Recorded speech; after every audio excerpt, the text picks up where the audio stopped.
Okay, so Megs is a bull now. No explanation as of yet. He just is, okay? But it seems like quite a random form for our guy to choose. But it started me thinking about some of the weird and wonderful things our guy has chosen, because there's been some wild ones over the years. And while I'm at it, I'm going to try and figure out which is the most powerful and give this whole thing some kind of ranking. I'll be honest right now, I don't know if this makes any sense. Before we get into it though, big thanks to Transformers. They're a European Transformer store, and anything you buy using my link, I get a tiny little commish, so it's a great way to support the channel. They've got all your collectibles, upgrade kits, and I mentioned I get a little kickback, right? And right off the bat, they've given me 2 Studio Series figures to give away to 2 lucky members. More details on that at the end of the video. Okie dokie. So what does a bot that gives absolutely no about disguise choose as his alt mode? Something powerful, something oppressive, something commanding. If you didn't know, a Care Bear is what happens when a teddy bear joins a mindfulness retreat, discovers feelings, and weaponizes them. They live in the clouds, shoot emotions from their bellies, as if emotional sport became sentient and got a Saturday morning time slot. I guess that peace through tyranny didn't work and love through stomach rainbows seemed like the way to go. This was a promo on the hub, advertising a 26-hour Transformers Prime marathon. It was just the result of some pretty snappy editing. Of course, it never happened in continuity. Made me chuckle though. Another WTF one was the hand from Robots in Disguise. From what I've seen, he just kind of floated around in this mode. I haven't really seen him use this for anything remotely useful. Although he does have blades on like the tips of his index fingers. But really nothing like remotely useful. So I've slapped him on this video of this chick doing jazz hands. 2, 3, 4, 5. Think of energy shooting out from each fingertip. 1, 2, 3, 4. Oh, you know what? I wonder if that website's still online. You know, the one where you can slap Chris Rock? Uh-oh. Okay, we can do better than that. Wait, there's a yell button. What does that do? Keep my wife's name out your fucking mouth! Wait, what is this? I guess there is an intimidation factor involved. Like, how wouldn't you be intimidated if a giant flying fucking robot hand came reaching towards you? Yeah, struggling for the relevance here. Anyway, definitely more useful, if not powerful, was this. Now, I think I would remember if we saw D16's alt mode from the IDW comics, but chances are that he would turn into some kind of drilling machine. Would have loved to have seen that, although I'm not sure how powerful he would be, hence him going here. Oh look, someone's used AI to visualize what that might look like. Interesting. And then there was the time he turned into an alligator to give us the alligator face-off of the century. That'd be cool, wouldn't it? Except it never happened. Unfortunately, this is not the original, but a clone created by Straxus. A clone that decided that to make a name for himself, he had to kill the original Megatron. So unfortunately, Disqualified. another one that doesn't really qualify was the Kiss Player's incarnation, which again wasn't technically Megatron. These were these sort of drones called Legion, but that's one reason to strike them from the list. Another reason being that their alt mode was never actually seen as far as I could see, although he did have these wheels, so it's pretty safe to assume he was a car or a truck. And yet another to strike them is that they are fucking disgusting.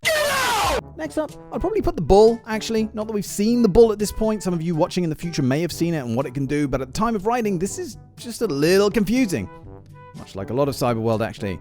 They air the first 2 episodes, then a week later they put out episode 2 again. Then didn't they put out 2 and 3 together? Then they put the 3rd one out, which also included the 2nd one. Now they've put the 4th one out, including the 3rd one. I'm a little confused. So far I'm liking the show though, and I really like the way this thing looks. It looks broad, it looks powerful, love the horns on the shoulders, and of course the choice of a bull itself, the connotations that come with it, not just the physical power, but the hard-headedness, the plow in there and get it done without worrying about the collateral damage thing. These associations are all very fitting. So I like it, but the bottom line is all we've seen it do so far is a little platforming. It is surprisingly agile though, who would have thunk? But again, I'm not seeing what kind of abilities a bull would have over anything on this list, so hence his placement right here. He's been a car a couple of times too, like this Porsche toy. But the most notable screen appearance has to be the fucking Batmobile. Tell me that does not look like the Batman Forever Batmobile. It took part in a race right here where it needed an upgrade just to stay competitive. Yeah, I think it looks cool, but I don't think, racing, road superiority and all that stuff is really what Megs is all about. He was a jet in Cybertron 2 though, which made a lot more sense. Round about here is where I'd put his G1 pistol mode, mainly because of its major shortcoming that he needs another bot around to actually pull the trigger. The big question here is, Why? Why, when you have this massive cannon strapped to the back of your forearm, why would you scale yourself down to get held by someone else? I always figured, and you know, this is kind of a stretch, that perhaps it cut the recharge time. If his cannon blasts out a huge amount of energy, it's fair to assume that there's a hefty recharge time, but maybe the pistol concentrates that energy into a much more focused beam, much more precise, and is much quicker to recharge. That's one thought.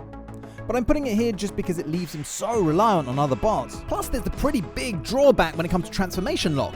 Sometimes bots can get stuck in certain modes for whatever reason. Like there was once in the Marvel comics that he got stuck in gun mode, and some random schmo found him and used him to create all kinds of situations, and there's nothing he could do about it. If a bot got stuck in car mode, for example, it could still get around, back to base for aid, for example. So whilst the pistol mode is a perfect example of 80s G1 insanity, it doesn't really make a whole load of sense when you look at things a little more logically. It does have more offensive capability than what we've seen from Megaball. Now things are starting to warm up and we're getting more of the brutal ones. I've always loved the idea of Truck Megatron, the perfect evil counterpart to OP.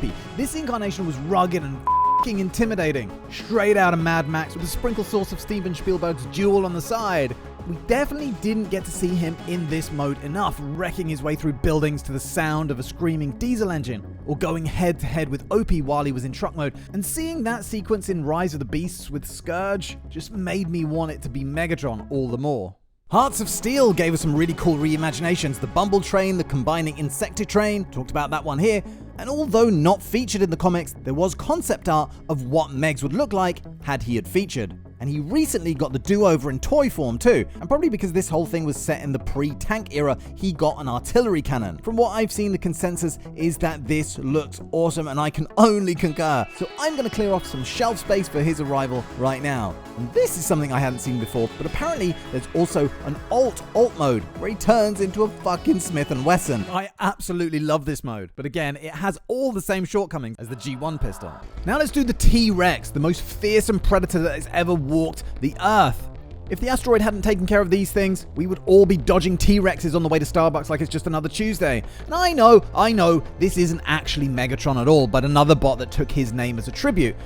But I'ma still put him in there, like, considering his deeds and how close he came to rewriting all of history, he's gotta be there. He takes this place on the list, mainly because I remembered that in the original Beast continuity, the Beast era bots were quite a bit smaller than their predecessors, meaning that purple Rexy here would get overpowered fairly easily, especially with those tiny little baby arms. And as powerful as this form was, he got upgraded with transmetal upgrades, giving him not only a unique take on the fusion cannon in bot mode, but also little tiny roller skates while in beast mode, and the ability to fly. Oh, I should probably add the caveat that whilst I've put him here on the list because of his smaller size, War for Cybertron Kingdom made him a more regular size bot, which would have made him pretty damn powerful, and that would put him higher on the list. But for simplicity's sake, I'll stick to OG Beast Wars Megs, because don't worry, we'll be seeing him on this list again pretty soon, don't worry. Talking about dinos, I saw a comment somewhere talking about how in Rescue Bots, all of the bots had dino modes. Now, I don't remember them all having dino modes, but if that is true, it would stand to reason that Megs would be a dino here too. And yes, I know that Megs never appeared in Rescue Bots, but he was talked about, so he definitely existed in the continuity. Going back to this guy though, he once swapped heads with Inferno. Not sure if you want to consider that an alt mode, probably not. And also possessed a bunch of other bots when his spark became disembodied. Again, not technically alt modes, but that one time he possessed Tankor, he became pretty devastating. This guy was also a giant floating head. This one's more of a shout out than anything because it was just a toy, but when he became the Genesis, he arguably entranced millions, enslaving our minds into a lifetime of video game addiction, pacifying an entire generation. Next, I would put the Osprey, or VTOL, whatever you want to call it, from Earthspark. It was surprising how much this form suited our guy. It was bulky, it was intimidating, but without being outright evil, which is the perfect fit for what Earthspark was trying to do. I don't recall seeing much in the way of offensive abilities, but I'm pretty sure there would be a battery of rocket launchers or two under the hull there somewhere. The reason this doesn't go higher is that its size means that it probably loses a little in the speed and maneuverability stakes compared to some of the higher entries. Notable mention to his Cybertronian jet mode from the last night. That was insane looking. It reminded me a little of Dreadwing from Prime, with this kind of wide-body jet. But it was only in 1 or 2 shots, so almost impossible to get a sense of how powerful it was. A little like Megs himself in that movie.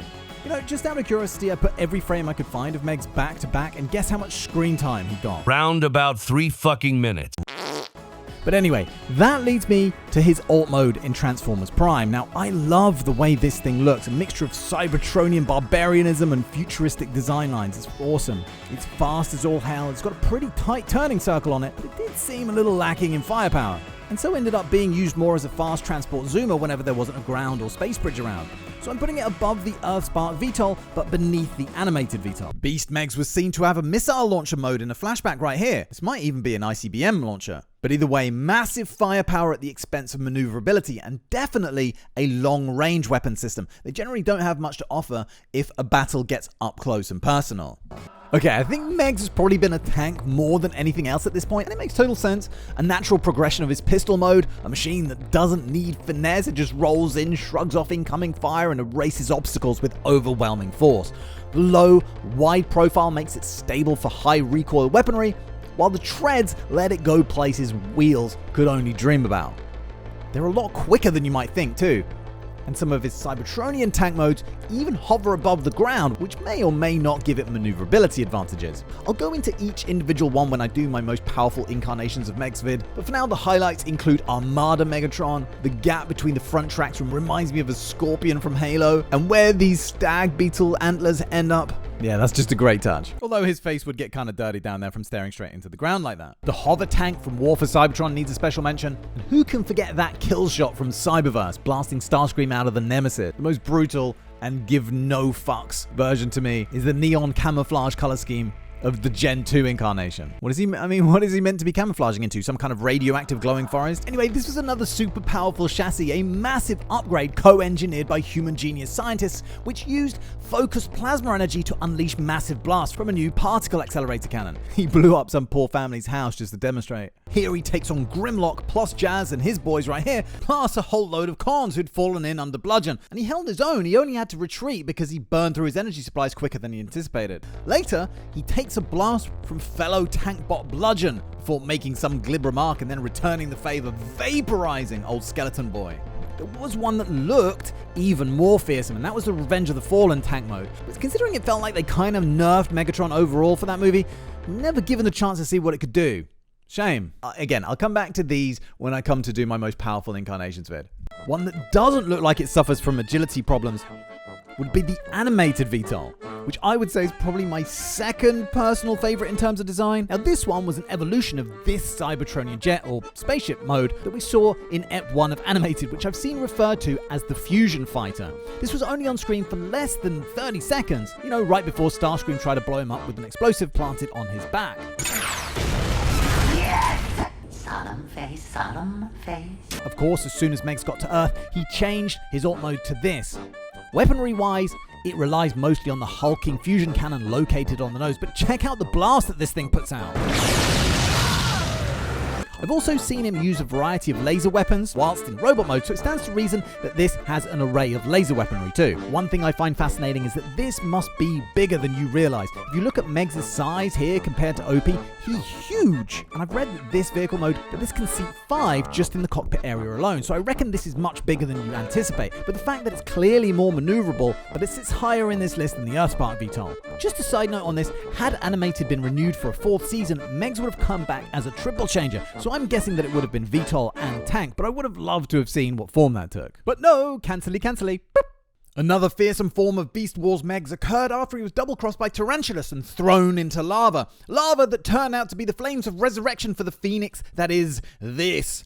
He dwarves other bots in both robot and alt mode. He was more than a match for Primal Prime with both Fiery Flame and Ice Blast and Sense of Justice and Nucleon Starbeam. I don't know if that was what it was actually called, but it took the near supernatural X-Men powers of Tigerhawk to balance out the scales. Until...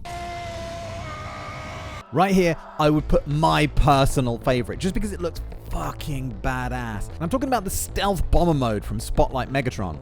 The black with purple highlights gives something that is recognizable as the character. The chassis is massive, clearly fast and maneuverable enough to keep up with Screamy, and the angular design gives his signature fusion cannon a much more hard-cut look. I love it. Thing is, looking cool doesn't always translate to being powerful, but this one was specifically stated to have been a big upgrade from Shockwave, who spent years gathering and pillaging only the strongest of materials. A big upgrade to a bot that was already one of the most powerful in the galaxy, and this new form gave him a chassis big enough and heavily armored enough to withstand barrels of enemy fire, and so much firepower that he took a whole squad of Autobots down with one shot. I love how these dorsal vents come to adorn his chest and knee joints. It's a small thing that just adds so much. He towers over every other bot in robot mode and uses every ounce of that power to torture and torment the floundering Starscream. And on top of all of that, this chassis got upgraded to this so he could single-handedly take on the kaiju-sized Decepticon before he reappeared sometime later looking like this, holding a bunch of severed heads as usual. God, Megs. And still was able to take loads of enemy fire. This chassis was nails. So round about here is where I would put the Double-Headed Dragon mode from RID 2001. But again, I'm going to talk more about the chassis in general. A chassis that had not only the hand mode that I talked about already, but a jet mode. I think they call this the Griffin mode, and of course, the Double-Headed Dragon. It was a chassis that enabled him to shoot out Fire Blast, do a twin Dragon Blast, which was like a sustained fire attack, emit sonic waves from its wings, a hurricane shockwave which seemed to pin Opie in place for ages. He's got a tractor beam and these 4 massive engines in jet mode. In robot mode, he had the cutter beam which he could fire out from the middle of his forehead. This, where he seemed to fire out a shotgun blast by swinging his sword. And this Double-Headed Dragon mode was seen decimating a whole regiment of stone golems in the IDW comics. These things were a mixture of ancient magic and modern Cybertronian tech, so weren't exactly dumb drones, but he just dusted them. He had a harder time with their final boss though. He was like the size of a building though. And all this was before he got his upgrade, recolor, and became Galvatron. This guy I've seen with a sort of a hydrofoil mode, an upgraded Griffin mode, and now his hand mode can suddenly integrate with the command center and become one of Dr. Robotnik's infernal hedgehog killing machines. That combo enabled him to put out this Kamehameha, and then later leech an unspeakable amount of energy from Fort Max, spray out this blinding black gunk, and put out a swathe of cyberbats to mind control Earth's children. Then he uses Fort Max's energy to telekinetically lift all of the Autobots into the air, shock them, and crash them down into the ground. Then, after being challenged to a duel with Omega Prime, he becomes even more powerful by absorbing energy from the Earth's core, and is only beaten when the world's kids send their energy to Fort Max, who in turn send it to Omega Prime, who defeats it with the Matrix Blade. God damn this thing. So I reckon that this is probably the most powerful chassis Meg's ever had, and this Dragon mode was probably the most powerful of the bunch. If you want to get pedantic, yes, I know he was going by Galvatron at this stage, but as I said before, to me, this is an evolution of the same bot rather than a whole new bot like G1 Galvatron was. But there might be one alt mode that was even more powerful than this.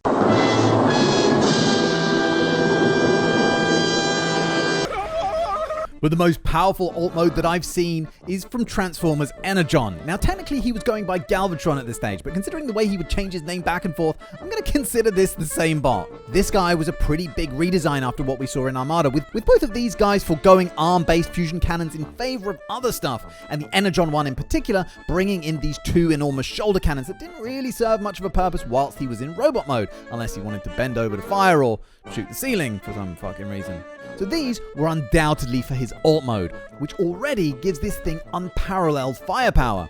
The huge engines are an indication of how much thrust and power it would have had, and its 4-wing X-wing style setup is probably to help with agility, because this guy looks like he's carrying a lot of weight. He's going to need that. Now, you don't get to see this alt mode that much over the course of Energon, but when it did show up in the last few eps, god damn, it was dramatic. In the middle of our guy growing to Unicron-sized proportion because he dunked himself in a super Energon pool a couple of times, he suddenly decides to transform, so he can better tow the goddamn planet Cybertron. Yeah, he's being mind controlled by Unicron at this point and was trying to pull Cybertron into Unicron's spark to try and recombine the two. But at this stage, this thing must have been the size of our moon at least. So this unholy firepower combined with sheer scale that meant that there's almost no firepower in the universe that can put a dent in him, plus the supernatural powers of Unicron, makes this the most powerful alt mode for me, even though it was because of a little bit of help from Unicron. Okay, let's leave that there, guys. Once again, make sure you're checking out transforverse.eu for all your figures and upgrade kits and stuff like that. And as I said, the affiliate link below is a great way to support the channel.